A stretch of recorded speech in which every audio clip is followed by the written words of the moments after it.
तेज cinema में आपका स्वागत है। एक शक्तिशाली एलियन अर्थ को डिस्ट्रॉय करने के लिए आया है और उसके इस मंसूबे पर पानी फेरने आगे आती है एक स्कूल की एक ऐसी क्लास जिसके स्टूडेंट्स बदमाशियां करने में सबसे उस्ताद हैं। आज मैं आपको दिखाते हुए बताऊंगा 2015 की एक मूवी जिसका नाम है असैसिनेशन क्लासरूम। एक एलियन मून के 70% भाग को डिस्ट्रॉय कर चुका है, जिसके कारण पूरी दुनिया में घबराहट का माहौल है। जापानी आर्मी सबसे पहले इसके खिलाफ एक्शन लेने के लिए आगे आती है। वो एलियन के ठिकाने पर अटैक करते हैं, लेकिन ऑक्टोपस के जैसे कई सारे हाथ पैरों वाला ये जीव उन्हें एक एक करके मार देता है। अब हमें एक हाई स्कूल का सीन दिखाया जाता है जहां का प्रिंसिपल एक बड़ा ऐलान कर रहा है। वो ऐलान करता है कि स्कूल के सबसे बिगड़ेल स्टूडेंट्स जो कि क्लास 3 है को इस स्कूल से दूर पहाड़ी के पास वाली पुरानी बिल्डिंग में भेजा जाएगा ताकि वो दूसरे होनहार बच्चों को ना बिगाड़ पाए। अब मालूम चलता है कि क्लास 3 के स्टूडेंट्स का उनके खराब मार्क्स की वजह से दूसरे स्टूडेंट्स मजाक बनाते हैं। इसी क्लास का एक स्टूडेंट जिसका नाम नागिसा शियोटा जो कि कहानी का मुख्य पात्र है, उसे स्कूल से अलग बिल्डिंग में पढ़ने में कोई प्रॉब्लम नहीं है। अब क्लास 3 के स्टूडेंट्स अपने नए क्लासरूम में जाते ही चौंक जाते हैं। वो देखते हैं उनका नया टीचर बनके वही एलियन खड़ा है जिसने मून को डिस्ट्रॉय किया था। इसका नाम कोरो सेंसे है। अब पता चलता है कि इन्हें जापानी सरकार और कोरो सेंसे के बीच हुए एक कॉन्ट्रैक्ट के चलते यहाँ पढ़ने के लिए भेजा गया है। कोरो को इनका अध्यापक नियुक्त किया गया है जो इनको पढ़ाएगा, लेकिन साथ ही बच्चों को आजादी है कि वो उसे मारने के लिए अपनी एड़ी चोटी का जोर लगा सकते हैं, जिसके लिए उन्हें खास खंजर और बंदूकें दी जाती है। एक खास बात और, कोरो सेंसे बच्चों के ऊपर कभी कोई पलटवार नहीं करेगा। वैसे भी उसने अर्थ को ठीक 1 साल के बाद तबाह करने का वादा किया है। अब इन बच्चों के हाथों में इस दुनिया को बचाने का एक मौका है और उन्हें कुछ भी करके कोरो सेंसे को मारने का कोई ना कोई तरीका ढूंढना ही पड़ेगा।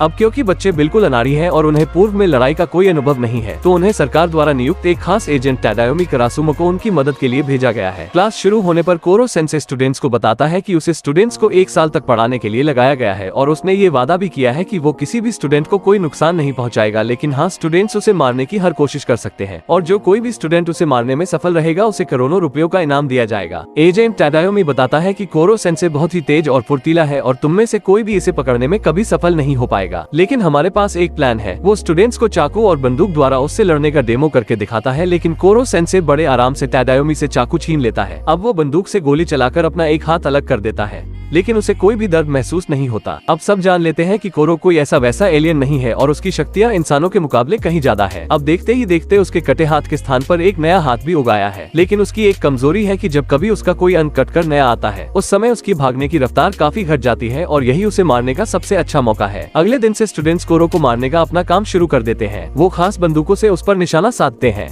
लेकिन कोरो इतना फुर्तीला है कि उनकी एक गोली भी उसे छू तक नहीं पाती। उधर नागिशा अपने टीचर के मूड के अनुसार बदलते उसके रंग को स्टडी कर रहा है ताकि एक सही समय पर उसके ऊपर हमला करके उसे खत्म किया जा सके। वहीं क्लास के कुछ शरारती तत्व नागिशा को अकेले योजना बनाने की जगह अपने साथ काम करने के लिए फोर्स करते हैं। अब नागिशा को दबाव में उनकी प्लानिंग का हिस्सा बनना पड़ता है। वो डरते हुए अपने हाथ में चाकू लेकर कोरो की तरफ बढ़ता है। कोरो सेंसे तुरंत उससे चाकू छीन लेता है, लेकिन नागिशा के पास एक प्लान बी भी मौजूद था। वो कोरो को गले लगा लेता है जैसे उसे इस गलती का एहसास हो रहा हो, लेकिन एलियन की तेज नजर नागिशा के बॉडी पर लगे विस्फोटक पर चली जाती है। अब अगले ही पल एक तेज धमाका होता है। सारे स्टूडेंट्स घबरा जाते हैं, लेकिन क्लास के वो बदमाश स्टूडेंट्स इस बात की खुशी मनाने लगते हैं कि उन्होंने एलियन को मार दिया और अब इनाम का पैसा उन्हें ही मिलेगा। वो ये तक नहीं देखते कि नागिशा को कहीं कुछ हुआ तो नहीं, लेकिन जैसे ही विस्फोट की धुंध छटती है तो स्टूडेंट्स देखते हैं कि नागिशा एक रहस्यमयी झिल्ली से ढका हुआ है और शायद इसी झिल्ली से ही उसका विस्फोट से बचाव हुआ है। और हैरानी की बात है कि एलियन जिंदा है। वो छत से कूदकर नीचे आता है। वो स्टूडेंट्स को बताता है कि वो सांप की तरह हर साल एक बार अपनी स्किन बदलता है। अब वो गुस्से में है और उसके चेहरे का रंग लाल हो गया है। वो उन बदमाश स्टूडेंट्स से कहता है कि उन्होंने उसे मारने के लिए विस्फोटक का इस्तेमाल किया है जो उनके बीच हुए एग्रीमेंट का उल्लंघन है, क्योंकि उन्हें सिर्फ चाकू और बंदूक के इस्तेमाल की अनुमति है। इसके अलावा उन्होंने अपने एक साथी की जिंदगी को भी खतरे में डाला है। एलियन इस बार तो उन्हें माफ कर देता है, लेकिन अगर वो अगली बार ऐसी गलती दोहराते हैं तो उनकी सजा उनके फैमिली मेंबर्स को भुगतनी पड़ेगी। अब जब एलियन बाहर बैठकर किताब पढ़ रहा था तो स्टूडेंट्स उसे एक जाल में फंसा लेते हैं। वो लड़की कोरो पर निशाना साधती है, लेकिन जाल में फंसे होने के बावजूद वो इतना तेज है कि उसके सारे वार खाली ही जाते हैं। तभी वहाँ एक नए स्टूडेंट कर्मा अकबाने की एंट्री होती है,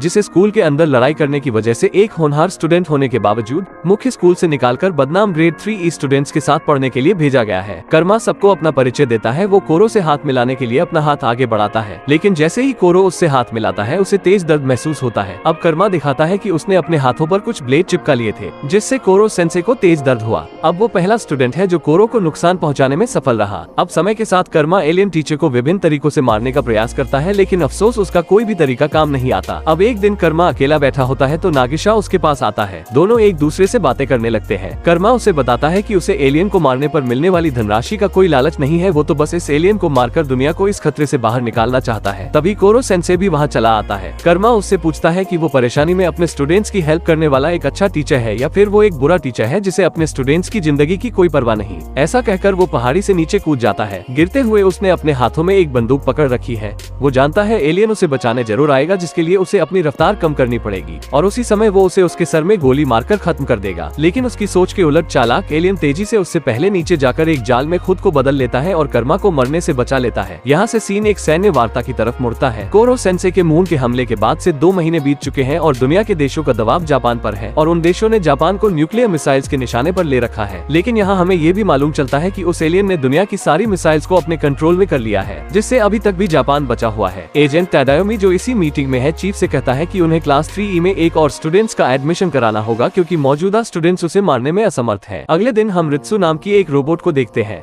उसे कोरो सेंसे को मारने के लिए शक्तिशाली हथियारों से लैस किया गया है। अब जब कोरो क्लास के स्टूडेंट्स को पढ़ा रहा होता है, रित्सु उसे अपना टारगेट बनाकर शूट करती है। कोरो खुद को तो उसके हमलों से बचा लेता है, लेकिन सारे स्टूडेंट्स खुद को बचाने के लिए अपने अपने टेबल्स के नीचे चले जाते हैं और जब गोलीबारी थम जाती है, स्टूडेंट्स जल्दी से रित्सु को जंजीरों से बांध देते हैं क्योंकि वो क्लास में सभी के लिए खतरा है। बाद में कोरो सेंसे रित्सु के पास जाता है और उसे समझाता है कि उसका अत्यधिक क्रोध करना सही नहीं है और उसे बाकी स्टूडेंट्स के साथ मिलकर उसे मारने की योजना बनानी चाहिए। अब रित्सु खुद को एक ऐप में बदलकर सारे स्टूडेंट्स के फोन्स में डाउनलोड हो जाती है। वो सभी को मिलकर काम करने की सीख भी देती है, जिससे सभी का विश्वास हासिल कर सके। अब एक दिन एक छोटा बच्चा क्लास की छत तोड़कर क्लास में एंटर होता है। उसका नाम इटोना होरिब है। वो एक छोटा सा बच्चा है जो खुद को कोरो सेंसे का सगा भाई बताता है और वो कुछ कोरो सेंसे की तरह ही है। उसका नकाबपोश ट्रेनर क्लास को बताता है कि इटोना एक अद्भुत लड़ाकू है। वो इतना खतरनाक है कि वो कोरो सेंसे को आसानी से मार सकता है। अब कोरो इसे एक चुनौती मानकर लेता है और वो उस लड़के से लड़ने का डिसाइड करता है। अब दोनों के बीच लड़ाई शुरू होती है। कोरो सेंसे अचरज में है कि कैसे स्टूडेंट के पास बिल्कुल उसके जैसे टेंटिकल्स हैं। उसे लगता है हो न हो इटोना जरूर उसका कोई दूर का रिश्तेदार है। अब ये सोचकर कोरो सेंसे उसके साथ नरमी से पेश आता है, लेकिन इसके उलट इटोना इसका लाभ उठाता है। वो उसे चोट पहुंचाता है। अब कोरो सेंसे को गुस्सा आ जाता है। वो उसके ऊपर एक जबरदस्त हमला करता है और इटोना क्लासरूम से बाहर जाकर गिरता है और इस तरह वो हार जाता है। कोरो सेंसे की जीत से सभी स्टूडेंट्स प्रसन्न हैं। वो उसे बधाई देते हैं। अब उनके बीच युद्ध छिड़ा होने के बावजूद उनके बीच स्टूडेंट और टीचर वाला एक सुंदर रिश्ता बन चुका है। अब कोरो उनका सबसे पसंदीदा टीचर है। एक दिन तादायोमी की जगह उसका विरोधी अकीरा ताकाओका ले लेता है,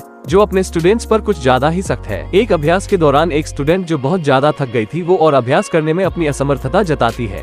ये सुनकर अकीरा आग बबूला हो जाता है। वो लड़की की पिटाई करने लगता है। तभी अचानक तादायोमी वहाँ ठीक समय पर आ जाता है। अब थोड़े देर दोनों एक दूसरे को धमकाते हैं। अकीरा तादायोमी से शर्त लगाता है कि अगर उसके किसी भी स्टूडेंट ने उसे चाकू से छू भी लिया तो वो इस स्कूल को छोड़कर हमेशा के लिए चला जाएगा। तादायोमी उसका चैलेंज एक्सेप्ट कर लेता है। वो इसके लिए नागिशा को भेजता है। सारे स्टूडेंट्स घेरा बना लेते हैं। सब घबराए हुए देख रहे हैं। वो मानते हैं कि नागिशा अकीरा जैसे ट्रेन टीचर के सामने कुछ भी नहीं है, लेकिन सबकी अपेक्षाओं के विपरीत नागिशा एक अजीब से स्माइल से उसे देखकर उसका ध्यान भटका देता है और फिर अचानक उस पर चाकू से झपट पड़ता है। इस तरह अकीरा चैलेंज हार जाता है और उसे जाना पड़ता है। एक दिन अचानक से बारिश होने लगती है। नागिशा गौर करता है कि कोरो सेंसे आज कुछ अलग ही नजर आ रहा है। वो देखता है कि एलियन की बॉडी बारिश की वजह से फूल गई है। वो समझ जाता है कि कोरो को पानी से एलर्जी है। अब कोरो स्टूडेंट्स से वादा करता है कि केमिस्ट्री, इंग्लिश, इकोनॉमिक्स, जापानी और गणित में सबसे ज्यादा नंबर पाने वाले स्टूडेंट्स को उसके टेंटिकल्स काटने का मौका दिया जाएगा, जिससे उसकी रफ्तार कई गुना तक घट जाएगी। ये सुनकर स्टूडेंट्स खुश हो जाते हैं क्योंकि इस तरह उनका कोरो को मारने का मिशन बहुत ही आसान हो जाएगा। आने वाले दिनों में कोरो सेंसे अपने स्टूडेंट्स को पढ़ाई में बढ़ चढ़कर मदद करता है। वो उनको स्पेस में लेकर जाता है। वो उन्हें पूरी दुनिया घुमाकर दिखाता है। अब फाइनल एग्जाम का परिणाम आता है। 6 स्टूडेंट्स फाइनल में टॉप करते हैं। वो सब खुशियां मनाते हैं, लेकिन कोरो सेंसे बहुत बोर हो चुका है और वो किसी बड़े चैलेंज के इंतजार में है। आज उसकी मौत का दिन चुना गया है। स्टूडेंट्स उसे किसी तरह एक जगह पर बांधने में सफल हो जाते हैं। अब नागिशा के बताने पर कोरो सेंसे की सबसे बड़ी कमजोरी पानी को उसके ऊपर छोड़ा जाता है, लेकिन जब वो कोरो को गोली मार के खत्म करने ही वाले थे, कोरो सेंसे एक विस्फोट करता है और जब धुंध छटता है तो पता चलता है कि उसने खुद को एक अभेद बॉल के अंदर बंद कर लिया है। स्टूडेंट्स उसे देखकर भौचक के रह जाते हैं। अचानक से कुछ स्टूडेंट्स बेहोश होकर गिर जाते हैं। तभी बदले की आग में जल रहा अकीरा वहां आता है। वो बताता है कि उसने ही इन स्टूडेंट्स को जहर दिया है। वो इटोना को भी अपने साथ लेकर आया है।